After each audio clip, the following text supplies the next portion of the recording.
Bismillahirrahmanirrahim. Elhamdülillahi vahde. Vessalatu vesselamu ala men la nebiyye ba'dahu. Ve ala alihi ve sahbihi ecma'in. Allahümme allimna ma yenfa'una ve enfa'na bima allamtana ve zidna ilmen nafi'an. Hurmatly okuwçylar, biz Muhtasarul Kuduri atlı kitapten sabagыбызды ulantуудабыз. Şufa kitabindebiz. Jaratkan Allah'ım bugünkü sabagыбызды jеңил kılsın. Ar bir okugan nersebиz menен amal kılıp anı başkalarga dagı жеткирүүчүлөрдөн kılsın. Жер бетинде кайсыл жерде биздин мусулман бир тууган ага инилерибиз, эжеке карындаштарыбыз илим алып аткан болсо, жараткан Аллахым пайдалуу илимдерин арттырган болсун. Bismillahirrahmanirrahim. Ve izâ ihtelefe'ş şefî'u vel müşteri fi's-semen fel kavlu kavlul müşteri. Adattagындай бул сүйлөмдү кыргыз тилине сөзмө-сөз которуп алып, андан кийин Кудайым буйрса, бул сүйлөмгө тиешелүү маселелерди баяндай кетели. Китептин жазуучусу Аллах Таала ал кишини мээримине бөлөсүн минтип айтты. Эгерде Шафи менен Муштаринин ортосунда акча тууралуу кайчы пикир жаралса, анда казы, сот Muştari'nin sözün kabul kılat dedi. Hurmatly okuwçylar, bu söylemde kitaptın yazıcısı sotko barıp arazlaşıp jatkan kezde oşol jerdin baası tuuralı egerde Şafii menen Muştari'nin ortasında kayçı pikirlik jaralsa sottun emne kılgandığı tuuralı bayandagan. Misalga kelip Şafii aytıp atadı, sen uşul yerde 100 somgo satıp aldın ele dese, Muştari aytıp atadı, yok men 120 somgo satıp aldım dese misalı. Mına uşunday bolgon kezde kimnin sözü alınış gerek? Kimnin sözünü kabul kılış gerek sot? Kiteptin yazıcısı aytadı, fal kavlu kavlul muştari. Mına uşunday Şafii menen Muştari'nin ortasında akça tuuralı talaş bolgon kezde kazı Muştari'nin sözün kabul kılat deydi. Kitaptın şartlarında aytat, oşo anın sözün jön ele kabul kıla berbeydi. Emne menen kabul kılat? Ma'a yaminihi. Ant beret, Muştari'ge ant beret. Egerde oşo Muştari ant içe turgan bolsa, oşondo emne kılat? Kabul kılat deydi. Biroq Şafii emi Muştari'nin sözünü kabul kıldı. Sot oşol Muştari'nin sözüne jaraşa çeçimdi çıkardı. Mına oşol 120 som eken dep çeçim çıkardı. Şafii'nin ihtiyarı var. Eğer kalasa oşol Muştari atagan akça menen janagı jerde alat, eğer kalabasa albaydı. Ol özünün ihtiyarı bolot. Biroq bul Muştari'nin sözünü kabul kılgandığı egerde Şafii dalil keltirbese, kübö keltirbese, doказательствосы жок bolsa. Al emi egerde Şafii uşul maselede belgili bir summanı atap durup anan oşoğa dalil keltire turgan bolsa, anda kazı mına oşol Şafii'nin sözünün, Şafii'nin kübölörünün sözün kabul kılıp, mına oşol Şafii aytkan sözgü emne kılat? Çeçim çıkarı beredi. Fa in aqama bayyinatan fal bayyinatu bayyinatu Şafii indahuma. وقال أبو يوسف بينة المشتري لأنها أكثر إثباتا. Kitaptın yazıcısı Allah Teala al kişini meyrimine bölösün minti aytıp atadı. Eğer de Şafii menen Muştari ökö teňi dalil keltirse, ökö teňi kübö keltirse, anda Abu Hanifa menen İmam Muhammed rahmetullahi aleyhinin köz karaşları boyunca Şafii'nin dalili kabul kılınadı. Alemi İmam Abu Yusuf'tun köz karaşı boyunca Muştari'nin dalilini sot kabul kılat. Sebebi Abu Yusuf'tun köz karaşı boyunca emne deydi? لِأَنَّهَا أَكْثَرُ إِثْبَاتًا. Sebebi al köyröktü de okulat. Oşo köyröktü talap kılıp atat deydi. Köyrök summanı deydi. Oşonduktan Muştari'nin sözü eski alınat deydi. Bu jerde kitaptın yazıcısı emne turalı aytıp atat. Şafii dagın, Muştari dagın belgili bir summanı atap dalil keltirişse kazı emne kılış gerek. Mına uşul temany aytıp bayandap atat. Misalga aytıp atat, Şafii men sen uşul jerde 100 somgo satıp algansın dep turup dalil keltirdi. Ал эми муштари келип айтып атат, жок, мен 200 сомго сатып алганым деп ал да далил келтирип атат. Мына ушундай болгон мисалда эмне кылышыбыз керек десе, биздин улуу мужтахид алымдарыбыз, мазхаб башчыларыбыз Абу Ханифа, Имам Мухаммад, Абу Юсуфтардын ортосунда эмне бар экен ушул маселеде? Кайчы пикир бар. Абу Ханифа менен Имам Мухаммаддын көз карашы боюнча сот кимдин сөзүн кабыл кылат дейт? Шафиинин сөзүн кабыл кылат. Шафи келтирген далилди кабыл кылат дейт. Ал эми Абу Юсуф рахматуллахи алейхинин көз карашы боюнча тескерисинче эмнени кабыл кылат? Муштаринин сөзүнө кабыл кылат дейт. Эмне себептен бул жерде Шафинин сөзүнө кабыл кылат эки имам Абу Ханифа менен Абу Юсуфтун себеби бул жерде аксару исбатан маанан болуп жатат. Манави жагынан, маани жагынан көбүрөөктү ким талап кылып атат? Маани жагынан Шафи талап кылып жатат. Мына ошондо эгер канчалык сүрөт жагынан алган кезде муштари акча жагынан не алат? Көбүрөөк талап кылганда, бирок бул жерде маани жагынан көбүрөөк талап кылгандыктан, Шафи көбүрөөк көптү талап кылып аткандыктан мунун сөзү кабыл кылынат. Неге мындай? Себеби далил келтирүүдүн түпкү максаты эмне? Мына ушуну билиш керек. Далил келтирүүдүн түпкү максаты бул илзам үчүн болот. Бир адамга мойнуга бир нерсени жүктөө үчүн, бир нерсени милдеттендирүү үчүн болот. Бул жерде ошол Шафиинин далили мулзим далили болуп эсептелет. Шафи далил келтирди, милдеттендирет. Муштаринин далили милдеттендирбейт. Кантип? Шафиники милдеттендирет, бир нерсени мойнуңа жүктөйт, муштариники жүктөбөйт. Кандай десе, анткени Шафинин далили эгерде кабыл кылынса, Шафинин далилин эгерде сот казыят кабыл кыла турган болсо, анда муштаринин мойнуна важип кылат, мойнуна жүктөйт, сен мына корону Шафиге тапшырасың деп. Ошону жүктөйт мойнуна. Ошону жүктөйт. Ал эми муштаринин немеси? Далилini кабыл кыла турган болсоң, Шафинин мойнуга эч нерсени жүктөбөйт, милдеттендирбейт. Мейли Шафинин муштаринин сөзүнү кабыл кылса, караңыз, муштаринин сөзүнү кабыл кылып 200 сом деди. 200 сомду кабыл кыла турган болсоңуз, эч нерсени муштаринин мойнуга жүктөбөйт. Муштари кааласа алат, каалабаса албайт. Эч нерсе милдеттендирилбей жатат. Түшүндүңүзбү? Ушундай маселе. وإذا ادعى المشتري ثمنا وادعى البائع أقل منه ولم يقبض الثمن أخذها الشفيع بما قال البائع. Kitaptın yazıcısı Allah Teala kişinin meylimine bölösün mü aytып атат. Эгерде муштари бир сумманы доо кылды. Айтты, мисалга, мен ушул үйдү 100 сомго сатып алганмын деди. Bayi айтып атат, жок, 100 сомго эмес, 90 сомго сатып алган деди.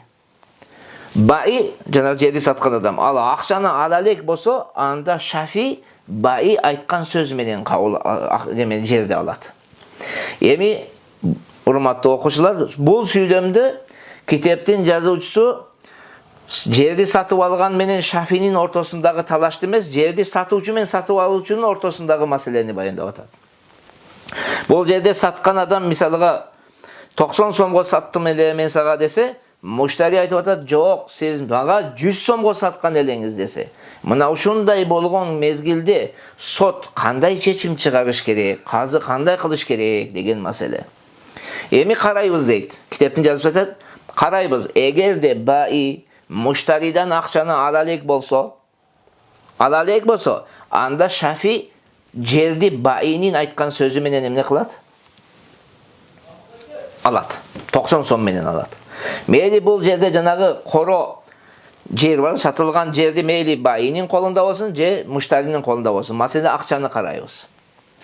Бул жерде дагы эмне дегендей болуп калат? Мындай орустар айткандай, как будто ошол муштари менен 100 сомго келишим болгон, анан 10 сомду неме кылган. Baи түшкөн дегендей мааниде болот. Өзү түшүп берет го базарга барсаңыз. Ошондой деген мааниде болуп калат. Wa in kana qabala thamana akhadhaha bima qala al-mushtari in sha'a wa lam yaltafit ila qawli al-ba'i. Alemi kitaptın жазуучусу Allah Taala kişini meyrimine bölösün, mintep aytып атат. Эгерде акчаны алган болсо, акчаны ba'i алган болсо, анан ошондо жана жокорудагы талаш болду. Муштари айтып атат, мен 100 сомго сатып алып десе, бай 90 сомго алды. Эми карайбыз, эгерде бай колуна алган болсо, анда муштаринин сөзү менен чечим чыгат. Муштаринин сөзү менен не кылат? Чечим чыгат. Ада Шафи ошол муштари айткан сөз менен жанагы жерди алат. Бул жерде байинин сөзүнө, байинин айткан пикирине кулак салынбайт, ага маани берилбейт. Ne üçün bahane berilbeyt? Sebebi janagı bayi akçanı algandan keyin masele anı menen, müşteri menen bayi'nin ortasındagı masele toktolu, büttü. Janagı kelişiminin ökümü ayaktadı. Demek akçanı algandan keyin, yer tapşırılgandan keyin bayi bu yerde ajnabi olup kalat. Bütün kişi katarında olup kalat. Al kişi kirip alıp ortalarına hiç nese kılalbay kalat. Mına oşonduktan bu yerde эгерде кыскасы акчаны байы алган болсо, анан жанагындай талаш чыккан болсо, Шафи кимдин сөзүнө менен алат экен жерди? Ала турган болсо, жанагы муштаринин сөзү менен алат. Ва иза хаттал байи ва анил муштари бa'da самани саката залика ани Шафии. Китептин жазуучусу Аллах Таала ал кишинин мээримине билесин мынтип айтып атат. Эгерде жерди сатуучу адам байи муштариден kelişilgen akçanın bir bölügün kemite turgan bolso, anda oşol bölük Şafi'nin moynidan dağın düşet. Başkaça aytkanda, meni Aydarovaның ortasında bir жерди satıp alуу kelişimi boldu. Men jerimde aytalı Aydarovaga 100 somgo sattım. Kelişim büttü. Kelişim bütkönden keyin anan men Aydarovana ayttım, mına oşu 100 somdun 50 somunu men kemittim desem, 50 som gana maga berese bolобу. Эми Шафиге дагы мунун таасири этет да, Шафи дагы дал ошол 50 сом менен алат Айдаровадан. Эгер Айдарова мага 50 сомду берген болсо, Шафи 50 сомду Айдаровадан ошентип 50 сом гана берет. Мына ошол сыяктуу эле дейт, шархында айтат. Ошол сыяктуу эле Шуфага чечим чыкты. Шафи жанагы жерди 100 сом менен алды. Андан кийин мен Айдаровадан 50 сомду кемиттим. Кемитсем, Шафи дагы барат да Айдаровадан 50 сомун алат. Ошондо эле эгерде мен ошол келишилген сумманын bir bölүгүн не кылдым? Кечтим. Мына 50 сомуну бериңиз, 50 сомуну кечтим десем, ошол 50 сом Шафиге дагы кечирилет. Же болсом 50 сомуну мен хиба кылдым, береке бердим десем, ошол 50 сом таасири буга дагы таасири тиет дагы, ошол 50 сом гана төлөп туруп Айдаровадан жанагы жерди алат. Ва ин хатта анху жами'а самани лам яскут ани Шафии. Китептин жазуучусу Аллах Таала ал кишини беримине бөлөсүн мынтип айтып атат. Эгерде толугу менен кемитсе акчаны, келишилген акчаны толук кемите турган болсо, анда Шафиден жанагы акча толугу менен минус болбойт дейт. Мисалга жанагы эле мисалда мен Айдаровага 100 сомго саттым да, анан 100 сомду минус кылдым дедим. Бербеңиz dedim de, minus kemittim desem, bunun taasiri müşteriге emne olmayıp tiyibeydi. Müşteri kadimkide janagı men süйлөшкөн 100 som menen emne kılat, satıp alat. Birok alımdarыбыз aytat, bul kaçan deydi. Egerde bir söz menen bardığını minus kılgan bolso. Misal, bir aytkanda men oşol 100 somdu minus kıldım de bir aytkan bolso deydi. Al emi egerde bir söz menen emes, misalga birinci ayttım, men oşul 100 somnun 50 somunu minus kıldım dedi. Dağın biraz turup ayttı, dağın kayra 20 somunu minus kıldım dedi. Anan üçüncüsü aytып atat, kalgan 30 somunu minus kıldım dese, anda en akırkı summa menen satıp alat. En akırkı summa kaysı oldu? 100'den 50'ni minus kıldı o. Ekinci yıl 20'ni minus kıldı o. Akırkı 30 bu. Bunda oşol 30 somdu, emne kılat 30 somdu Şafi müşteriге beret da jerge iyi çıgat. وإن زاد المشتري البائع في الثمن لم تلزم الزيادة الشفيعة. Kiteptin жазуучусу Аллах Таала ал кишини мээримине бөлөсүн мынтип айтып атат. Эгерде жерди сатып алган киши муштари акчаны байиге көбөйтүп берсе, анда ал ашыкчасы Шафинин мойнуга милдет болбойт дейт төлөш. Janagı ele misalda men Aydar Awaga jerimdi sattım 100 somgo. Aydar Awa Allah razı olsun. Meyli men sizge 100 som ele kelişim. Mana men sizge 105 som berem dep 105 som üstüne koşup berdi. Oşol 5 somdu төлөө Şafi'nin moynuga emne mildet bolboyt. Şafi oşol murunku birinci kelişim menen alat. Nege? Sebebi Şafi bul jerde. Şafi'nin oşol bir özünün okuğu akısı taktaldı da. Janagı kelişilgen, soğuda kelişimi tüzülgön kezdeki akısı bol jerde bekitildi.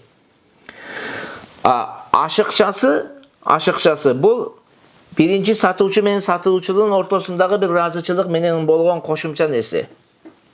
Alardın ökөөнүн razıçılığının sebebinin bunun akısı ne olboş gerek?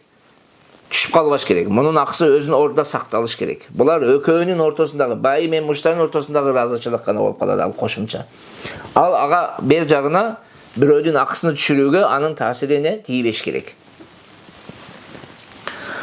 Bu bir. İkinci sebebi bayanғы egerde biz aşıkçanı dagın töle beret dep turgan bolsok anda Şafi'ge ziyan bolup kalat. Aşıkça desen 105 desen Şafi'ge ziyan bolat. Sebebi al oşol 100 som menen alууга okuktu edi. Siz anın üstünden 5 som koşup aga ziyan berip koydunuz.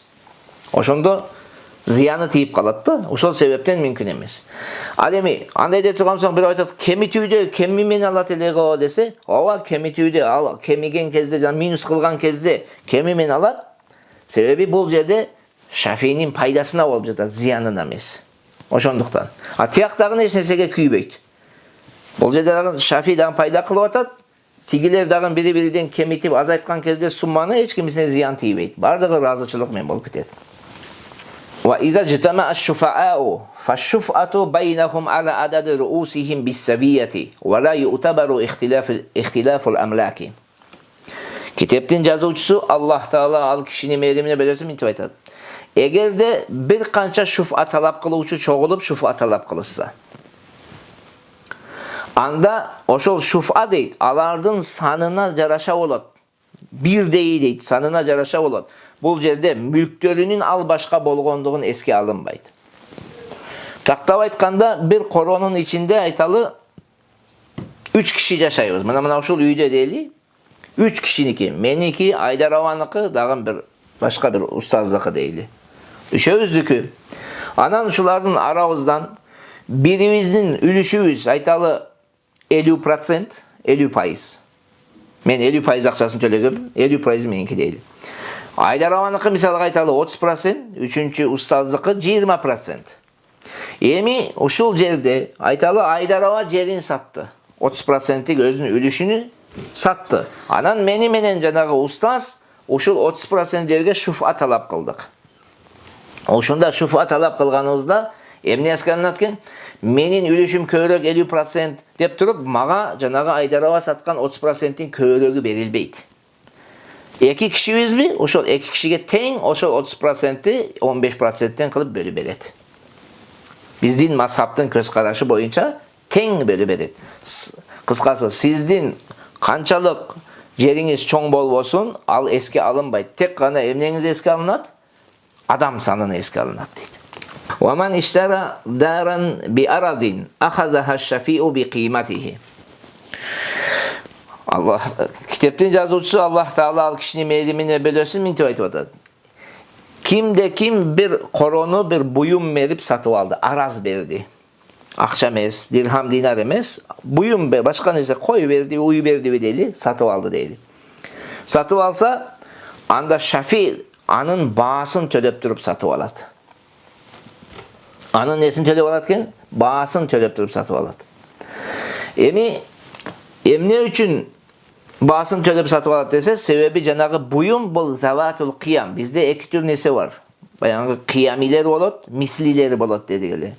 Qiyamiler bul biri-birini okşoşunu dal özünde kılıp siz tavıp bere albay turgan nerselerde. Misalga bir öydün koyunu alıp alsanız siz oşonda koy tavıp bere albaysınız da. Onlarda qiyami dep koyuyor. Buna oşo sebebi bul qiyami deydi, oşon için anın bağısını tölep eret deydi. Biro kaysıl künnün bağısını töleşi gerek. Janagı şufa talap kılıp bütkön temazı jeki soda günümüzü alimdarыбыз aytat, ошол баянгı Şafi kelip жерди muştariden algan күнүн emес, soda kelişimi tüzülgön, ошол satıp algan kezdegi bağını töle beret. Janagı buyumnun ошol soda satıp algan kezdegi bağısını töle beret deydi. Wa in ishtaraha bi makilin aw mawzunin akhazaha bi mislihi. Alemi eğer de cerdi makilce mavzun menen alsa, makil menen mavzun olacağına aytkanımız misliler bular. Bunun okşosunu siz taber alasınız. Mesela budayga satıp aldı, arpaga satıp aldı. Bulardan okşosunu taber alasınız. Eğer munday satıp alsan, dal oşondoy neseni şu 10 tonna budayga aytalı bir cerdi satıp algamsa 10 tonna buday beret da cenagı cerdi alat. Bularda sebebi nedir? Zavatul amsal dep koyuyordu. وَاِنْ بَاءَ اَقَارًا بِاَقَارٍ اَخَذَهَا الشَّفِيُّ كُلَّ وَاحِدٍ مِنْهُمَا بِقِيمَةِ الْآخَرِ. Kitaptin yazıcısı Allah Teala al kişinin meyrimine bölösün intibait vardır. Eğer de cerge satıp algan bolsa, cerge barter oldu. Cerge sattı. Anda Şafi ar birini ikincisinin bağısı men alat. Mesela men cerimdi berdim, Aydaravan cerini ne kıldım? Aldım. Satıp aldım da. Satıp algan kezde eğer de Şafi şufa talap kılgan kişi ökö tengüzün koşuna ağız eken da, ökö tengüzge koşuna olatılgan bolsa, Aydaravanın cerini menin ceriminin bağısı men satıp alat, menin cerimdi Aydaravan cerisinin bağısı men satıp alat. Bu kaçan dedik? Eğer de ökö tengüzge emne olsa, janagı şufa talap kılıcı bir kişi olsa deydi. Bu sebebi bu badal nemne olup da bayangı zavatul qiyam, qiyami olup jatkandыкtan ошо баасын төлөп берет. Бирок кайра айтам, бул эгерде şufa talap kılıcı bir kişi olsa, ököyde şufa talap kılsa. Alemi эгерде şufa talap kılıcı kişi ököyünün birine gana şufa talap kılıcı olsa, misalga menin koşunam gana talap kılıp atat deyli. Anda menin koşunam talap kılanda menin cerimdi emne kılat? Aydaravan cerinin baası men satıp alat. وإذا بلغ الشفيع أنها بيئت بألف فسلم شفعته ثم علم أنها بيئت بأقل أو بحنطة أو بشعير قيمته ألف أو أكثر فتسليمه باطل وله الشفعة. Kitaptin yazıcısı Allah Teala al kişinin meyrimine bölürsün mintibait vatat. Eğer Şafi'ge kavar jetti, koşnağız cerini 1000 som menen sattı dep. Degende Şafi aytты, 1000 som menen satkan bolsa makul sata versin dedi. Razı oldu da satkadında. Andan keyin 1000 somdan azırak bağda satılgandığın bilip kaldı. Je bolsun buday men satkandığın bilip kaldı. Je arpa men satkandığın bilip alsa, şun bağısı 1000 somga jete turgan. Buday je bağısı 1000 somga jete arpa men satıp algan bilse, je andan kımbatırak meyli. Bağısı janagı buday men arpanın bağısı andan kımbatırak bola turgan bolsa, janagı murunku makul bolgondugu, meyli sata versin de makul bolgondugu eske alınbay kalat. Al joylat da kayra şufa talap kılууга okugu var deydi. Kıskası bul jerde misalga men jerimdi sattım. Aydarova men koşnamdı. Aydarova men koşnam, anan men jerimdi satkandığım turalı uqtum. Men anı zaytqa 1000 somga satkandığım uğup kaldı da. 1000 somga satkan bolsa meyli sata versin dep koydu.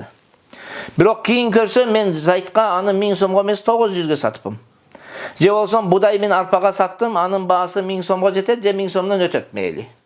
Oşonday satkan bolsa, aldın ala Aydarovanın makul meyli oşo zaytqa sata versin dep aytkandığı eski alınbay, al joylat. Da kayra Aydarova koşnalık okuğunu talap kılууга emnesi var, okuğu var. Sebebi ağa jetken malumat emne oldu? Aldoo olup kaldı. Жалган маалымат болуп kaldı. 1000 somga razı болгондо анан түшүп кетти. Балким ошо Айдарова 1000 somдон аз менен болгондо өзү сатып алмак эле. Мүмкүн buday акча бере албаса, buday arpa берип туруп алууга алы жетет эле. Ошондуктан Aydarovanын алдын ала баянгы макул болгондугу эске алынбайт бул жерде. Эми Hidaya китебинде айтат шул маселе тууралуу. Sebebi deydi, janagı razı olgan kezde, Şafi razı olgan kezde Акча көп болгондуктан ыраазы болгондук дейт да. Мүмкүн 1000 сом аны үчүн аны төлөй албайт, ошол көп болгондуктан ыраазы болгонду дейт. Эми жанагы аз экендиги ачыкка чыга турган болсо, анда алдын ала мунун макул болгондугу эске алынбай калат, жоюлуп кетет дейт да. Кайда шуфа талап кылууга укугу бар дейт. Нихая деген китепте келет, бул жерде шарт кылгандай болду дейт да. Мындай дегендей болду дейт да. Эгер 1000 сом болсо мен макул, мен албайм, мен разымын, кимге сатсаң сата бер дегендей болду дейт. Мына ошол шарт табылбадыбы, анын неси болот? Өкүмү дагы не болот? Машрут дагы не болот? Жоюлуп кетет дейт. Машрут дагы жоюлат. Значит, анын макул болгондугу эмне? 1000 сом эле. Эми 1000 сомдон аз боло турган болсо, анда кайра эле талап кылууга укуктуу болуп калат дейт. Себеби шарт табылбады дейт. Ал эми тескерисинче 1000ден көпкө саткан болсочу, 1000 деген маалымат жетти, бирок 1500ге саткан болсо, анда шарт табылбаса дагы, шарт табылбады да, 1000 эмес экен, 1500 экен, шарт табылбаса дагы бул шуфа талап кылуунун укугу калбай калат. Разы болгондугу ошол бойдон кала берет. Мен макул ошолго сатсаңар сата бер деген сөздөн жоюлбайт да, шуфа талапка укугу калбайт. Себеби 1000 сомду көп деген адам анда 1000 сомдон көбүрөктү дагы не дейт? 1000 сомдон көбүрөккө сатылган болсо дагы разы боло берет. Wa in bana bi annaha bi'at bid-dananir qimatuha 1000 aw aktharu fala shuf'ata lahu. Ал эми эгерде ушул эле мисалда эгерде динар менен саткандыгы ачыкка чыгып калса дейт. Бирок ошол динардын баасы жанагындай 1000 дирхам да, же 1000 дирхамдан көбүрөөк болот. Шуфа талап кылууга укугу калбай калат. Жанагы эле мисалда ошондон башка жагын айтып атат. Динар менен 1000 дирхам менен келишим болгондугу маалыматы кошунасына жетти. Анан ал киши разы болду да. Макул, эми ошол 1000 дирхамга сатса сата берсин деди. Макул болду. Кийин динар менен саткандыгы билинип калды. Бирок диналды баалай турган болсок, баасы 1000 дирхам болот. Же 1000 дирхамдан өтүп кетет. Мында шуфа талап кылууга эмнеси жок, укугу жок. Макул болгондон кийин кайра сөздөн не кыла албайт, кайта албайт дейт. Бирок эгерде жанагы динардын баасы 1000 дирхамдан төмөн боло турган болсо, динардын баасы 1000 дирхамдан төмөн болсо, анда шуфа талап кылууга кайра укугу бар. Себеби бул макул болгон нерсе, бул ошол шуфалык өзүнүн кошуналык акысынан баш тарткандыгы ошол 1000 сомго байланыштуу тема да. 1000 сомдон төмөн болсо балким ала алат эде, ошого акчасы бар эле. Ошон үчүн 1000 сомдон төмөндө жанагы алдын ала болгон макулдугу эске алынбайт да, кайра шуфа талап кылууга эмнеси бар, укугу бар. وإذا قيل له إن المشتري فلان فسلم الشفعة ثم علم أنه غيره فله الشفعة. Kitaptın yazıcısı Allah Teala kişinin meylimine belirsin mintip aytып атат. Эгерде шуфа талап кылуучуга, кошунага мынтип айтышты дейт. Паланчы киши сатып алды жерди деп. Паланчы сатып алса мен разымын деди анда. Макул деди, ошол ала берсин деди. Кийин ал киши эмес башка бир киши сатып алгандыгы билинсе, кайра шуфа талап кылууга укугу бар. Мисалга мен айталы, мен жерим бар. Айдарова мен кошунам. Анан Айдарова мен жеримди саткандыгым тууралуу маалымат мынтип жетти Айдаровага. Зайтка саткан экен жерди деди. Зайтка сатса макул деди. Себеби Айдарова балким Зайтты билет да, Зайт жакшы адам, мейли аны менен кошуналык жакшы, проблема жок. Бирок кийин караса Зайт эмес Бакырга сатып койгон экен да. Бакырга сатып койгон болсо, анда Айдарованын алдын ала макул болгондугу эске алынбай, ал жоюлуп кетет да, эмне болот? Кайра Айдарова кайра кошуналык укукту талап кылууга акысы бар дейт. Себеби жанагы жокоруда себеби не дедик? Себеби кээ бир адам менен кошуна болууга жакшы, кээ бир адам менен болбойт да. Ошондуктан балким Зайт жакшы адам, Айдарова билет, ошол Зайттын кошуна болгондугуна разы болду, Бакырга эмес да. Ошон үчүн кайра укугу, эгер Бакырга сатса, кайра укугу кайтып келет. Ошондой эле эгерде мынтип айтышты, Зайтка сатып алган киши Зайт дешти да. Бирок кийин караса Зайт эле эмес, Зайт менен Амыр сатып алыптыр. Экөө биригип сатып алган экен. Бир киши эмес, эки киши сатып алган болсочу. десе, бул жерде зайттын сатып алгандыгына макулдугу ошол бойдон кала берет, бирок амырдын үлүшүнү шуфа талап кылып алууга укугу бар. Себеби кошуна амырга ыраазы эмес. Амырдын кошуна болушуна ыраазы эмес. Алдын ала ошол макулдук бергендиги ал ким үчүн эле зайтка гана тиешелүү болот, амырга тиешеси калбай калат. Wa man ishtara daran li ghayrihi fa huwa al-khasmu fi shuf'ati. Demek kimde kim başka bir kişi için bir koronu satıp alsa, şufa temasında oşol kişi menen emne kılınat, arazdaşılat. Başkaça aytkanda men Aydaravany buyurdum, maga bir jer satıp alыңыз dep. Bir jer satıp alыңыз dedim. Anan Aydarava barıp jer satıp aldı. Anan oşol jerdin koşnası şufa talap kıldı. Эми ушул маселеде ким менен чатакташа сотко барып алып? Айдарова менен. Себеби Айдарова келишим түзгөн. Ошондуктан эмне кылат? Жанагы жерди ошол Айдараванын колунан алат, акчаны Айдараванын колуга тапшырат. Эртең ошол жерди бирөө доо кылып бул менин жерим эле десе, акчаны дагы Айдарова төлөп берет. Шафиге. İlla ay yusallimaha ilal muvakkili. Бирок vakil жерди сатып алып муваkkilге тапшыргандан кийин маселе болсо, анда жоопкерчиликтер кайра муваkkilге. Ода. Жанагы мисалда айткан мисалда, эми менден келип талап кылат. Мага тапшыргандан кийин жанагы жер анын колунда эмес, колунда болгондуктан муваkkil менин мүлкүмө өтүп, менин колумда болгондуктан эми Шафи менден талап кылыш керек ал жерди. وإذا باع داره إلا مقدار زراع في طول الحد الذي يلي الشفيعة فلا شفعة له. Eğer de kitaptın yazıcısı Allah Teala kişinin mevlimine biliyorsun, eğer de korosun sattı, birok oşol koşnasına bolğon uzunluğuna, oşol koşnası men bolğon uzunluğuna bolğon çekti gana ne kılvadı? Какой-то metrdi. Ne kılvadı? Satmadı. Şufa talap kılgınga bolbayt deydi. Misalga menен Айдарова кошунабызда. Жакын жармашып турабыз, экөөбүздүн жерибиз. Анан мен жеримди саттым да, ошол Айдаровага жармашып турган айталы жарым метр жерди сатпай койдум дейли. Жарым метр. Именно мени Айдаровага байланыштырып койгон жарым метр жерди сатпасам, Айдарова шуфа талап кылууга укугу калбай калат. Себеби эмнеде? Кошуналыгы үзүлүп калды.